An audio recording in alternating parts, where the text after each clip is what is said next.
Thanks for staying with us. So a story broke our hearts when we read, was a story by Osita Chidoka. He wrote this story about his brother-in-law who died. So, and he posted this on social media, which is another opportunity to discuss not just the failing medical system we have, but the lack of empathy our health personnel show, the lack of compassion we see in many cases. To capture the story in a nutshell, what he was saying was that his only sister's husband went to the hospital, was the Federal Medical Center, Jabi, and he had complained of a chest pain. Now, we have doctors come here every single day, tell us that once you have a chest pain, go to the hospital. That's what they tell us here every day. This person probably heard the show once and said, they said they should go to the hospital. Went to the hospital, guess what? They gave him painkillers and sent him home. That's another issue of diagnosis. So you have a chest pain. They ask you to go home, give you painkillers. Now, unfortunately, he went home, he drove himself home, and then at 5 a.m., he died possibly of a heart attack, a cardiac arrest. Now, this person that was writing the story was also was sharing that there was a time he also had a chest pain back in Virginia, where the medical personnel immediately strapped him to his stretcher, did all the tests just to make sure that there was nothing, there were no other issues. You know, some of us watch The Good Doctor on Netflix, and we see the fact that any small pain, in fact, I have a back pain and I'm thinking, hey, what could this mean? What could this back pain, ordinary back pain? You know, because you're constantly realizing that one thing could lead to something else. Yeah. But here, this man was let go and was taken home, and that's one of the things we ask our doctors every day. Is that how you get malaria, or is it typhoid, or they just give you painkillers? Those are the three things we get our doctors to do. Now, what's even most painful, after he died, the wife took him back to the hospital, right? Hopefully, she was even trying to save his life, thinking that he was probably still alive. She came to the hospital with the man in the car. In the car, the doctor came out and pronounced him dead. And guess what? Gave her a form to go and fill. And walked away. To go and do the mortuary. You see, it might sound like a conversation, but you see, until it happens to you, you will not get it. You see your loved one, lifeless, sitting in a car, and some clown hands you over a paper to fill the form that take him to the mortuary. It's the fact that nobody's talking to you, empathizing with that emotion. You're a wife. Nobody's seeing what you're going through. Like your entire world just came crumbling down in your presence, and they don't care. They're just giving you a form. Handle it yourself. Yeah. So when we spoke about nurses recently, you got bashed. A lot of people called you their names and said, how can you say that about nurses? But we are talking about the reality. We're not talking stories. People's stories. So I'd like to open our phone lines earlier than usual. You can call us on 081-2705-3687, 091-3907-694. You can also tweet to us at TVC Connect. Please hashtag your TVC so we can read your tweet. There's one issue of the medical issue. We know that one. Nobody, that's a no-brainer. My 2-year-old child will tell you that, listen, the general hospitals are not there yet. Yes, that's a no-brainer. Compassion, empathy, diagnosis. How do we begin to change the hearts and minds of our health personnel? So, you know, first of all, when I read the story, I had to go back to be sure where this happened, because some of the bashing I got was the fact that I was patronizing a quack, you know. So you look me finish like this, I resemble a person who go patronize quack. But it's okay, it happens. It comes with the job, you know. We get bashed here from time to time, and that's okay. But I hope that after the bashing, people will pay attention to what has been spotlighted.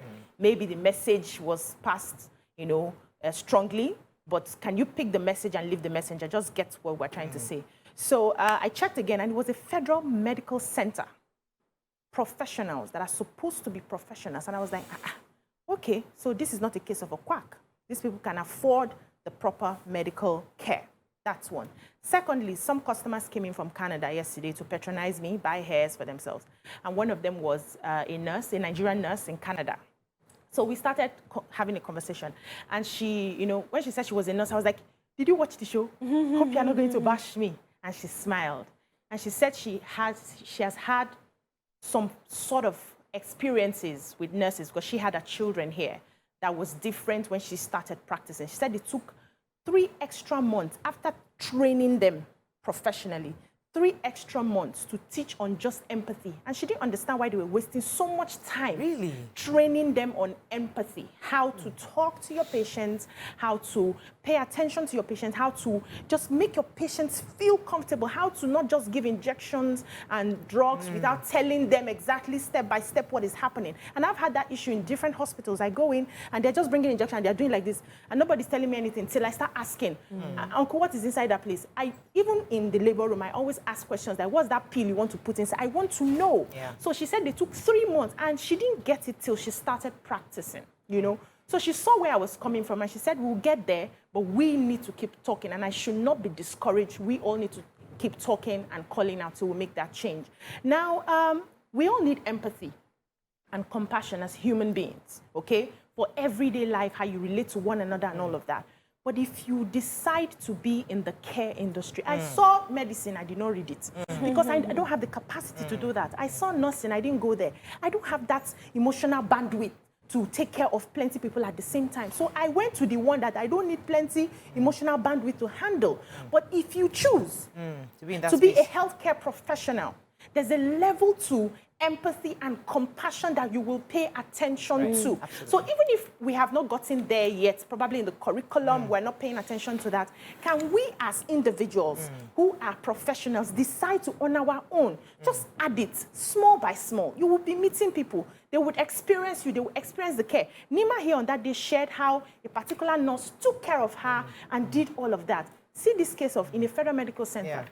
We don't pass this level. Let me what are your thoughts, initial thoughts, Moji? So my initial thoughts, I'll play on both sides, right? I mean, first of all, we have a lot of work to do in our healthcare in Nigeria. It's really bad. I saw my friend post on Instagram some days ago. She went to the hospital at about past 5 after work. When she got there, she wanted an injection. I mean, they were supposed to give her an, and the woman was just murmuring, the nurse, murmuring the whole time. You came late, you should have come earlier. As in, I was giving, I'm like, why? Like, someone is ill. Coming from work, you can see that this person is ill. And you're murmuring the whole time, telling her she should have come earlier, it's past your shift time, you want to go home, just making the girl feel so bad. She says she left there crying. Like, she was so broken, like, is it my fault? I mean, I just leaving work. And just that empathy factor is so critical.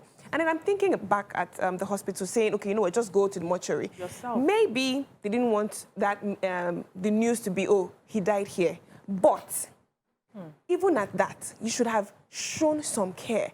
People remember how you make them feel. So she might even heal faster, knowing that there was someone who genuinely showed care, even though her husband was dead. Like, you would have broken her more, almost like, carry your load and be going, please. Her husband. And that's not their first time at hospital. They've used hospital for years.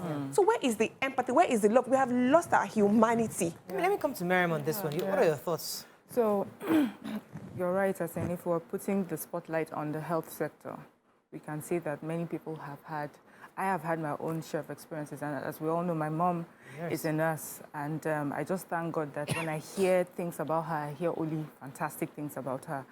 And because she's a nurse, she knows the issues that you can find in that sector, and she had to equip us sometimes, on how to make sure that we're safe ourselves. So she would say, when you go to the hospital and they're about to give you an injection, insist on knowing what it is. She didn't even say it as a way to make the nurse look bad. She says sometimes they're tired from their shift, just so that sometimes you asking will help them check again that they're giving the right thing, things like that. And I find that when I do this, the much older nurses seem to be more, and in fact, even before you ask, they're ready to just give it. But the younger nurses feel upset about it, So there's a lot of training that needs to go on. But for me, I think it's just a general lack of empathy across board. We have a culture of just lacking compassion concerning anything. The other day, our hard-working soldier fell from the sky. People were laughing at him. Do you understand? It's just everywhere. You have a lesson teacher that's supposed to come to your house and teach your child. Half the time he or she is on her phone looking through, and then when you walk in, then they're looking at you like that. It's just, we don't care. The only time we expect people to give us extra, not extra, to give us the basic empathy or compassion is when you're like, "Ah, let me just tip them so that tomorrow they'll treat my child right in school, so that they'll treat my, they'll treat my patients better." The truth is we cannot compartmentalize empathy in a way that say, because you are in the care sector or you are in the health sector or you are in this sector, if you don't start teaching it today in your homes and showing empathy to each other, where will you carry it to the health sector? Did you see a video that was if you don't have it, if you don't do it to people just around you, you're walking past, you're talking to people, you must have it, you must teach your children, you must do it with your friends, so that wherever you wherever you end up, you know how to behave, what to do. Imagine that sad story. That woman held on to her, her husband, and no one, it did not occur to anyone to think, let's find a way to comfort this woman. There's this story of a young nurse. She told me this story because she was trying to explain the training. And she said, as a student nurse, a lady would come to visit her husband. And one day she comes, over the night, the man had passed. She says, when the man came, she was like, so the woman was like, because it was an empty bed. She said, that man, he don't die. Yeah. She grabbed the neck, the widow. She said she learned, they had to call her and say, that is not how you do it. But if you don't know, if you have not been taught, if you find yourself somewhere, you act just the way you act at home. Yeah, let me go on a quick break. When we come back, we'll continue this conversation. Stay with us. We'll be right back. Thanks for staying with us. We're still discussing the empathy nurses show or don't show at hospitals. Allow me to read excerpts of this man's post, because you need to understand and hear the pain in some of the words he used. He said, they did not remove the corpse from the car. Apparently, there is no protocol to receive a patient brought in dead. That's an issue. She was in the car with her dead husband when my uncle, a medical doctor, arrived. I arrived shortly after. She was in the car crying, holding her husband in the car park at the hospital, a hospital they have used for years. Said we struggled to get her out of the car because we moved the corpse to the morgue. They're trying to get her because she kept holding on to her husband. The hospital did not receive the body officially. No attempt at separating a wife from a corpse. No official record of the review that pronounced him dead. They did not counsel her or even empathize with her. It was not a medical failure or a wrong diagnosis or lack of treatment. It was a process and cultural failure. Something has gone wrong with our humanity and sense of empathy as a people. So that's the crux of our conversation. It wasn't as if they diagnosed her wrong. Yes, maybe they should not have given him painkillers. But at that moment, culture, process, when somebody brings someone dead, what's the procedure? Yeah, is it stated in the medical center? Okay, when somebody is brought in dead, what do? Do you take the corpse from them immediately? Do you separate the mourning wife? Or, somebody has been hurt. Somebody has been the bereaved person. Bereaved. Thank you. Would you separate the bereaved from the corpse immediately? What's the modus operandi in this kind of situation? So, the problem that I see personally is, we always mention here that our medical systems, our medical centers are not really equipped. They lack a lot of funds to put the basics that they need. There are some hospitals you go to, they don't even have stretchers. They don't even have an ambulance, standby ambulance. They don't have some of those things that would make work easy for them. But that's on one side. Even if you do not have that process of, receiving a dead person, there's also something I noticed in our culture where we pass the buck. Nobody wants to take responsibility. Make be say he died for here. He not die for here, he died for road before he reach here. So instead of taking him in, preparing him and finding ways to move him to the mortuary so that it's not said that he died in your hospital, let her stay in the car with the corpse so that we take our name. You know why? So is that a crime? Why? You know why You take our name out. Do you know why that happens? Because there's also a lack of empathy on the justice part, where someone picks up a dead body on the road and takes it to the police, and the police decides, for daring to be kind, I will show you today, lock you up, and then you become the suspect, the victim, and everything. So that lack of empathy, it trickles down. It's not like something that's rushing through. Wow. Stephen, are you there from London? Good morning, Stephen. Hello. You're live. Go ahead, please. Good morning. Morning, sir. Everybody is on point. Well done. Good morning, sir. Yeah, I want to make a contribution. You have gone into details about the problem, the extent of the problem. Now my emphasis will be on solution. And Moriah was gravitating towards the solution. The issues that happen is not the fault of the so-called doctor per se. It is the fault of the system in place. What is the place of the medical association of Nigeria? What is the specification? First thing is about the issue of care. Everybody's business is no man's business. But when there is a specification, what is expected of the medical personnel, if they go against it, including care, they hold them responsible. Many people think nothing things are being removed in this country. When you don't do what is expected of you to do, you go for it. Now, in the case of Nigeria, it appears we focus on individuals. We tend to use common sense. This is what a normal human being should do and follow. Everybody is not normal. It is the system that is at fault. And on this occasion, for example, I will expect such an individual to be sanctioned, either to withdraw his license to practice because they have failed, and that is the kind of consolation that will help the particular woman in person. So we can debate it on the social media, we can talk about it. Nothing is done concrete to address. Thank you very much, Stephen. Let me come to you, Muji. Stephen talked about what's the solution. What are your thoughts on how we can go past this? I think that just like BC was saying, right, we need to focus more on training these people on care and empathy. One, now this has happened. They should check do they have functional policies on how to receive dead bodies? If they have, and this man has a doctor, a medical doctor, if he has breached it, yes, withdraw his license. Like, it is totally wrong. Like, this woman will grieve longer than she even, because one lost someone holding her husband of how many, even if they've married for 2 years, that is a significant other, right? He's just passed. You just, nothing to even document that, okay, he's passed, I'm so sorry. No empathy, you're not even sympathizing with the woman. You just say, carry your body and go, not trying to separate until another person, a third party came. Let me add this. Came to come and, rescue her and say, let's detach, take the body away. And then, it's really bad. Let me say something. I wanted to quickly add before you, so that I don't lose the line of thought. Where there is no law, there is no sin. Most of the times, why we don't see people pushing to, penalize a particular doctor is because the hospital has there's no policy on how to receive. If he dies inside, it's different. If he dies outside, it's different. There's nothing guiding how to behave. But this is where empathy now comes in.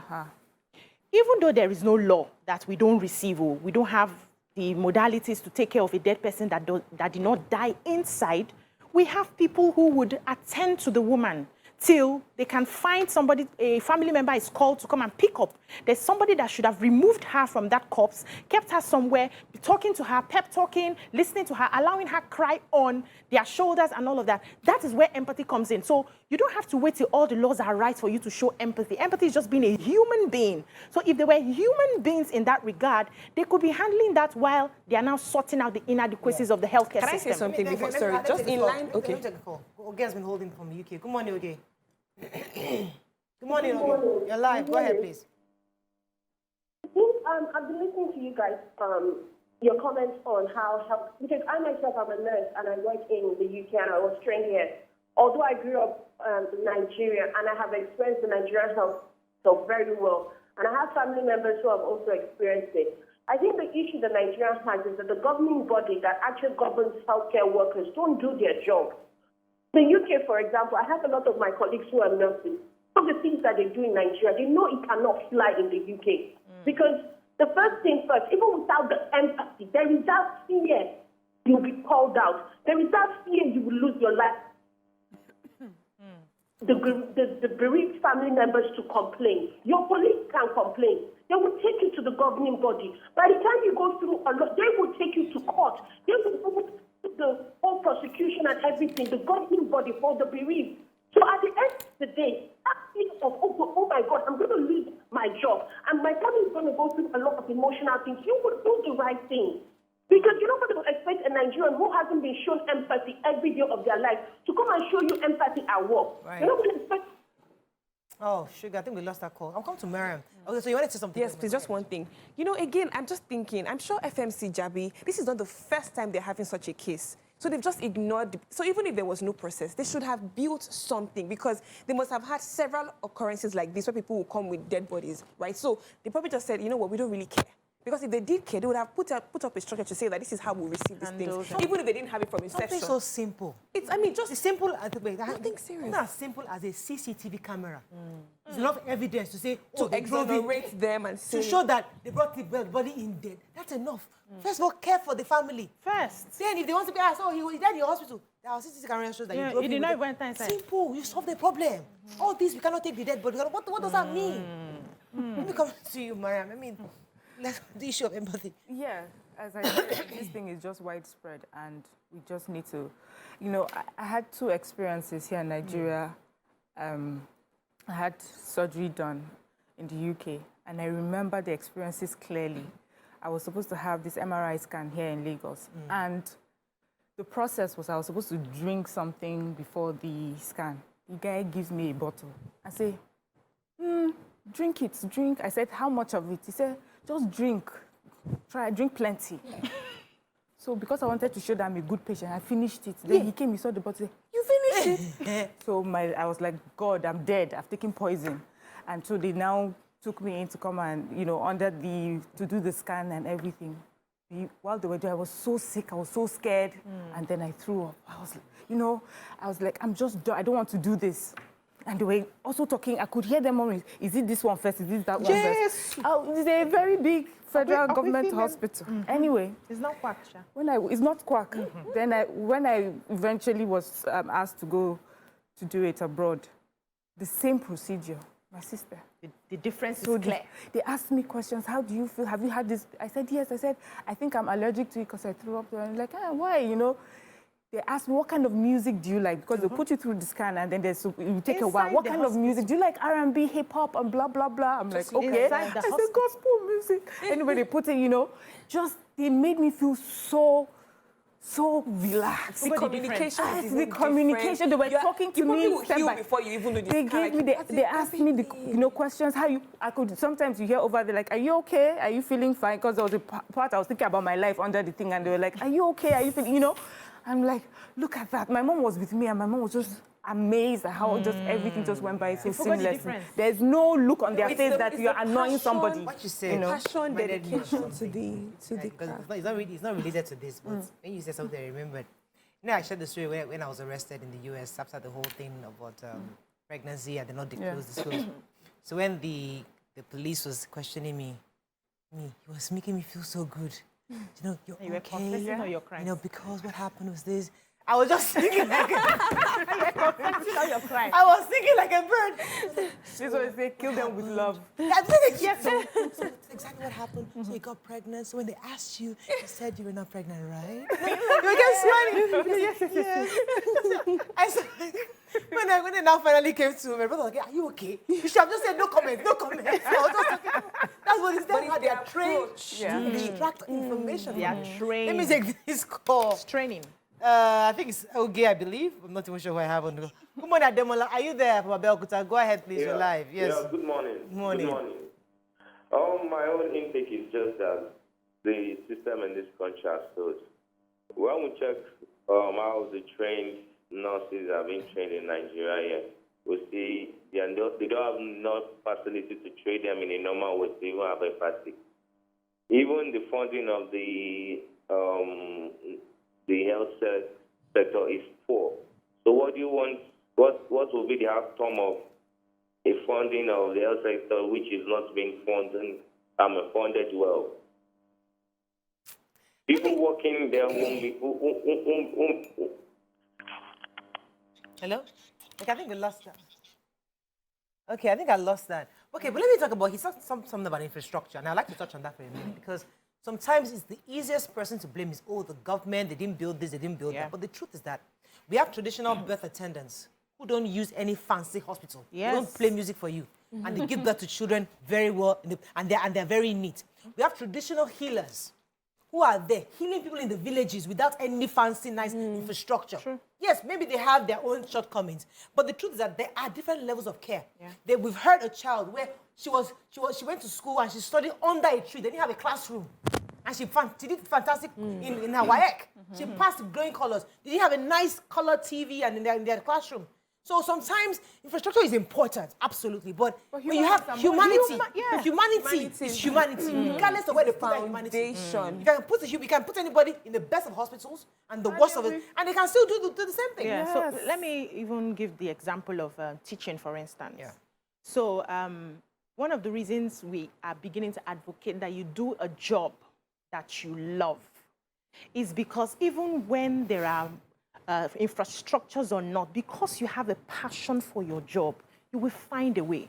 As a classroom teacher, there were teachers that were so exceptional. It was the same materials they give everybody, but they will go the extra mile. They will make the children feel at home. They will lie down on the floor. They will, you could feel the passion in that job. And I'm sure there are some healthcare professionals who they don't have everything in their own hospital, but you can, if you meet them, you will feel the passion. Yes. So can we begin to pick jobs that we are suited for? One. Two, this temperament thing is not being so. This temperaments that we just like to feel, let's ignore. There are people that, there are some temperaments that you need a level of grace and training to master the art of, you know, accommodating somebody else, because you are not naturally suited for it. Even though we say, be nice to everybody, be kind to everybody, for some people it comes easy. For others, they need to retrain. So ask yourself, this profession, what does it require of me? There are some people that you can't be in their space for a very long time. They get tired. So if that kind of person becomes a healthcare professional where she or he needs to treat patients and stay in their space for a very long time, you think that will not come into play? It will. Let me go on a quick break. When we come back, we'll open our phone lines more and take some more sweets. Stay with us. We'll be right back.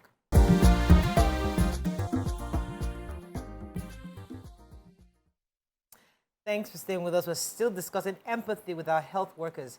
Let's take a few points on social media. So Lola Shokbeju says, my mom had the same experience in Nigeria with the MRI scan. No clear directions on the quantity of fluids to take. We had to do our own research online. Long story short, she slumped a few hours after the test. Thank God she's fine and alive now. Training na excuse empathy. Training na excuse. Empathy is an emotion that every human being should have, especially in that profession. Okay. Justice Akimpoyewa says, I have lost close family. I've lost a close family member in the UK where we called into a room by doctors and told with dry face that our loved one will die, and they left the room. No counseling, but there are chaplains in the hospital. So I think there's another tweet also he made just to say that they are not meant to be emotional. So we're not asking that you're emotional. You're emotional. In Nigeria, we have this culture. We don't have empathy, but we will use God. May God bless you. God will heal you. Yes. Yes. Only, you know, we will tell you it's about God, it's about going to... You are not praying enough. When you are going through something, they will even make you feel bad. You are not praying enough. They told me to pray. What time of the day are you praying? You know, those sort of things. So we're not asking for emotion. We're just asking for basic human decency. Yeah, I was told to pray and speak in tongues. I just heard people praying and like they were clueless and or they got confused or whatever happened. They were praying instead of going to call the doctor that's just downstairs. Thankfully for my mother-in-law that was in that place, me and the baby would have gone. Let me take Adi from London. Good morning, Adi. Are you there? There's a program we used to watch in London. They no longer show it now. It's called Home and Away. So don't blame these nurses in Nigeria because they might be at work, but their heart is far away. Maybe they haven't paid their house rent, or there's a flood somewhere. So what they are taking is too much. Not that they didn't have empathy. So let's look at it. Don't compare it with London. London is totally different. We are talking of Nigeria where there's a lot of problems. So maybe before he or she gets to work, they have to receive phone call. We need to follow things. Our salary is not coming, or salary is little. And the first one person to be fearful and do the job very well. So that is it. So London is totally different. I don't want us to compare it. So they can be wearing the uniform as a doctor, but their heart is in London where their colleague is making money. So it's home and away. But God will solve the problem. I love the way Nigerians conclude every story. God will help us. money, yeah. God will solve the problem. Like, that's always how we conclude. By But God's yes, grace. it's true. It's home and away. But, you know, like someone mentioned earlier, there is a policy that you are meant to follow. You know when you're breaking it. You know that there are consequences and the repercussions for that. You know the sort of things you will face if you were to fail, you know, in doing the proper thing. And that also helps to keep you in check.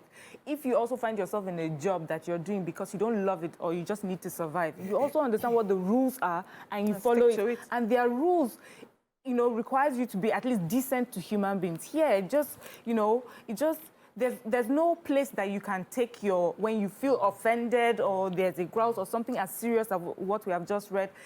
There's no one that you can just go to and you're sure that somebody's going to handle it and take care of it for you. Let me check Daniel. Daniel from Adamawa. Good morning, Daniel. Are you there?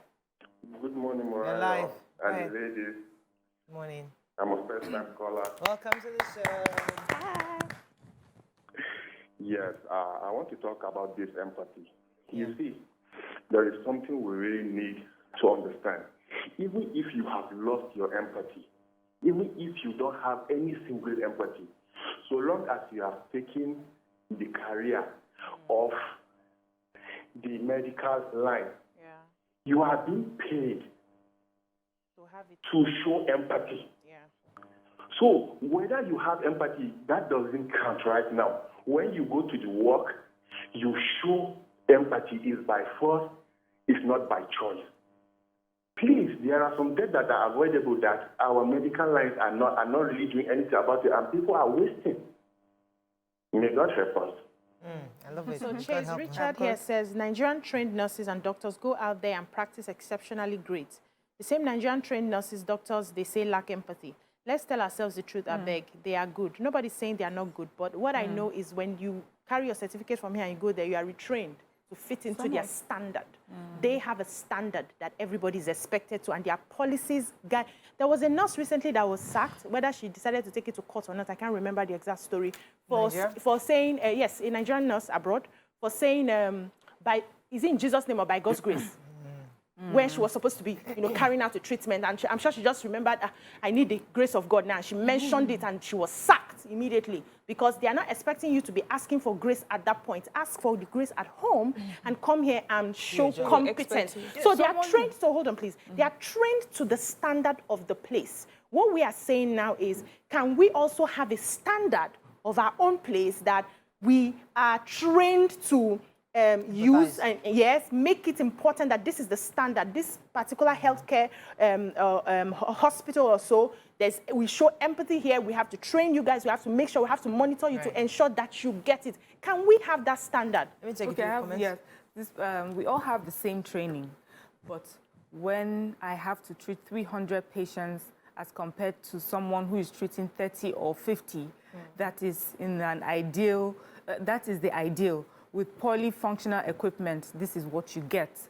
What about some empathy for the poor nurse who is being insulted by patient relatives? So, yes, we understand that there's problems in Nigeria. We have many things that we're dealing with, and that is why we'll call out our behavior as human beings, one, and we'll call out the system. You know, we always talk about policies, the system, those who are supposed to make sure that things are done right, those who are supposed to punish those for infrastructure, you know, that go wrong, the corruption, everything. That's why you cannot sit down in one office and be corrupt and think you have just dealt with those people, they are in flyaway. You're dealing, it trickles down, it just goes down. Everybody is affected by one bad behavior. If you steal money that is supposed to go to a hospital, if you steal money that's supposed to go to a school, this is the result that you get. Many years down the line, it could even end up in your house because you signed something you were not supposed to sign. You took out money that you were not supposed to take out. Right. Let me take this call from Esther. Esther, are you there from Akute?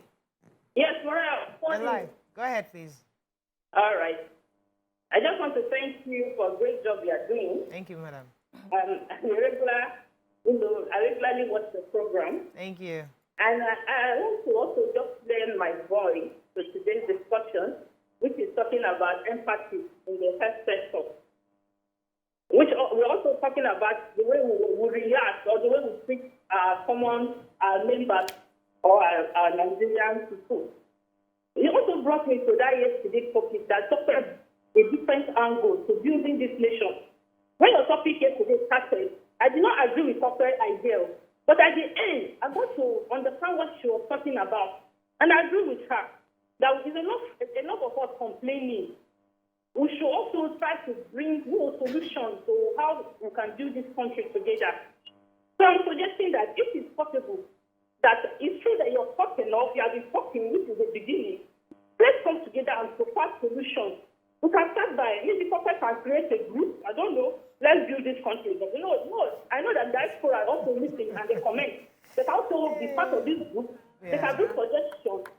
And maybe this group can be proposing solutions or maybe bringing ideas that can push this nation forward by. Thank you so much, Esther. Thank you so much, Esther. But I'll come to you, Mojibade, because what she said reminded me of something. You said the fact that the author flipping it, saying that the nurses are complaining. Because the truth is, many of us, we all have sisters, brothers abroad who are doctors or uncles who are doctors. Small headache, you enter hospital, you're already calling your UK brother. Hey, have it, they're giving me, and you're there comparing notes. You are the Nigerian nurse, you're about to take care of a patient, and they're there on the phone with their doctor friend in America. Saying that sometimes they take the phone. Video My call. doctor brother Yes. And that thing can be really annoying because it's just that you want to help, but they don't want to listen to you because the patient is coming in already judgmental. Coming in like, you don't know what you're doing. I'm only here because I have to be here. So let me call my brother in America to tell me. So that in itself angers more these nurses and doctors. That's the truth. Have you experienced that? No, I haven't. But what I was going to talk about was, I think Ade from UK, where he was talking about how some of these nurses are not even happy. They're at work, but their minds are not at work. Yes. I can be a banker, maybe a cashier, and I haven't paid my house rent, my child is sick. I will not steal money. I know that I will be straight to jail. Yeah. I know that I will be penalized. Absolutely. So if these nurses know they will be penalized, they will do the right thing. Absolutely. And they were comparing with people in the UK. You know how Nigerians, we're very lawless. Well, by default, we're kind of lawless, right? We say, line up for this, we won't. But when we travel abroad, we will behave ourselves. Or when even embassy, if they say, keep quiet, you are calm, you shut up. Absolutely. So these things, so when they go and then they adjust to the system, it's because they know that There are penalties. I will be on the headlines. They will send me back to Nigeria. One, there are penalties. The law here, as in the system here, is so straight, clear. Any small thing, I'm gone. So you behave yourself according to. So because Nigeria, again, the governing bodies are, they have to do a lot more than they are doing right now. Sometimes they feel like there's nothing to do, but there's a lot of work to do. There's a lot of work to be done. Ordinary list of processes. What's the SOPs? What is our standard of operations in this place? Like how we have CPC. I don't know if CPC works for medical create scenarios, and then how do you solve it? Because I remember the time, one of my first places I went to work in the US, I think it was an insurance company. I came in there with all my degree. Said, thank you very much. So this is like our Bible. You're going to study it. And this is how you know. They created so many scenarios. Like somebody complains about this one. If they say they don't have it, this is how you say it. Don't bring down your knowledge from wherever it is. Thank you. Hang it. This is the Bible. We don't have a lot of that here. We need to. We need to have that so that people know how to treat people. And you know, one thing we're missing is that even traditionally, we have our ways that we can incorporate and that we can sell to the world. We don't forget our cultural practices. Yes, we're not even saying that copy them, hook, line, and sinker. We're saying that even us, we used to have some tradition. You were mentioning them, you didn't really elaborate on them. Some of those traditional helpers, people that used to help us giving birth, even abroad now in America, it's a thing. They now have people that come and help you have a baby at home. Midwives. This is midwives that help you have babies at home. We used to do that. What we're saying is equip them better. And then now that we have a huge nursing, let us see how we train people better. We used to, traditionally, women were not mean to other women. But we would hear in hospitals where women will go there in labor and someone will shout, stop shouting, now only you come give birth. Or they slap you. And it's not traditionally the way we behave. People in the village don't shout at each other when they are going through. They understand it, And so if we put that together, we'll have our own system that works. But also, I know we don't like to always call out government when these issues happen. But the truth is they have to understand that there's somewhere that this starts. And there's a place that it can be solved. And if you do your part, we will also do our part. Absolutely. Let me take this call from Rita. Rita, are you there? Yeah. You're live. Go ahead, please. Yeah, concerning the topic of today, I also have experience with my baby and my husband last week. Meeting the hospital, my husband was treated, and he's getting better, thank God. And my baby, the hospital on Sunday. And the doctor, I think, it's not even doctor, the private health care, I think he's one of the attendants there. Okay. They attended to him and they gave me one injection to bring the temperature down. Okay. And then after bringing the temperature down, yesterday, went back, the body was still very hot. I don't know, I had to ask. We asked them to give him another injection, like 2 injections. Then I asked the nurse that gave him the injection, I gave him the injection, and I said, please, what did you give him? Is it anti-malaria? She said something like that, and to bring the temperature down. The truth is, they should start making it a subject in school on how to be treating people better. And hospital, I have a lot of experience. Thank you. True. Making it, thank you, ma'am. Thank you, Rita. You see, Something like yeah, that. so when I was having twins, you know, I had to go to a general hospital because I didn't want to take any chances. I mean, I was cared for till, though I had my children somewhere else, but that entire care, I went to general hospital. Then the matrons there were phenomenal. They were fantastic. I enjoyed the care, the attention, you know. But you still have the Niger flair. And sitting down there, we come back to you, you know, that whole, but these are our people. So I didn't take it as, how would you not just tell me something? Go and stand in line. Don't worry, it's your turn. You know, they're talking to us like Nigerians, but at least when you now got to your turn, you got their full rapt attention. Yeah. But when you're there, there's a lot of mumbling and but you see, there's some bad and there's some good. Yes. So it's always good for us to highlight both. Yes, and what we are trying to do now is we can actually get a lot of good. We need more good, especially in this industry, because I know that Nigerians are very hardworking. I understand that part. The average Nigerian person is entrepreneurial. They want to put in their heart when they are working. We see that. And we see all the sacrifice. Look at the during COVID, when most of them were wearing the PPEs and a lot of them were getting COVID-19 and all of that. We know the sacrifices that they are making, but they shouldn't use their hands also. There's something they say, let your good not be evil spoken of. By paying more attention to some very little basic things. And we too, as individuals, when we go to the hospital, we shouldn't go with a mindset that this nurse is going to be rude to me today, so I'm going to be ready. You are going there, yes, respect them, greet them. They say, sit down, sit down. We are naturally not patient people. So if you sit down for 2 minutes and say, you have not called me, you have not called me, oh, you have not, that woman just came now. Can we calm down? The way we calm down when we travel and allow these people treat us. And if peradventure, I have conversations when I go to the hospital. So if you're doing something, asking questions, what is this, what is that, what, and you answer me, because I know the rights. Not every woman or man knows that they need to ask. So we also need to give more information to the public. You go to the hospital, find out the injection they're about to give you, find out the drugs they are giving you, ask questions and ask politely. And we hope that they will answer. Let me take this call. Rita again from Port Harcourt, another Rita. Good morning, are you there? Hello, it's not Rita, it's Vivian. Oh, Vivian, I do apologize. Go ahead, Vivian, you're live. Yeah, thank you very much. Well, your topics are very interesting. Yesterday's phone touched my soul, and I really appreciate the way you spoke and your maturity. Thank you. But for today's program, Kigali, Nigerian hospitals are something I can't talk about. I have my kids abroad. I know what is obtainable. Even the same hospital that Sarkozy, who was the president then, wife can deliver here and deliver, no problem. But my biggest problem in Nigeria is you go to hospital in Nigeria, you don't know the treatment you are giving to your child.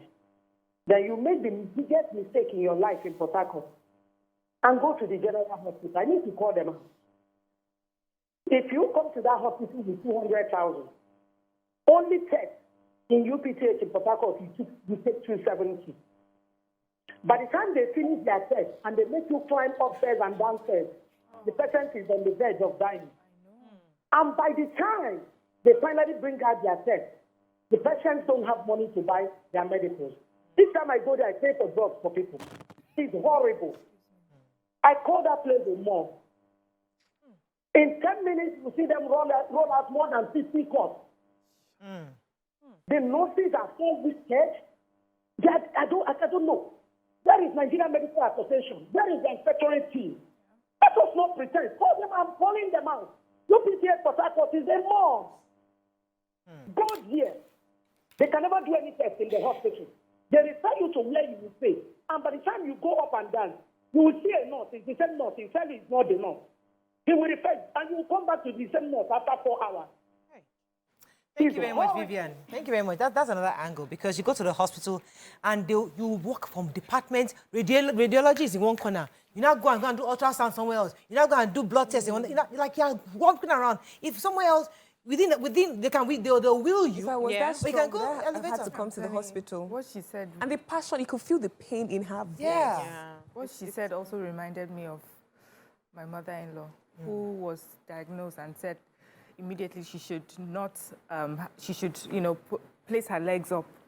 But they put her in a wheelchair, and she sat down in that wheelchair for hours, even though they saw in the paper where the doctor was like, immediately have her legs, put up for many hours. See, we don't like to talk about that experience. It's because for me, when she passed, the major emotion I felt was anger at just the system, the way just nobody. But this is the thing. These are the things that happen here, and we have to tell ourselves the truth. I have to wrap up. Okay, Yeah. and I hope that these feedbacks we are given would be listened to, will be considered.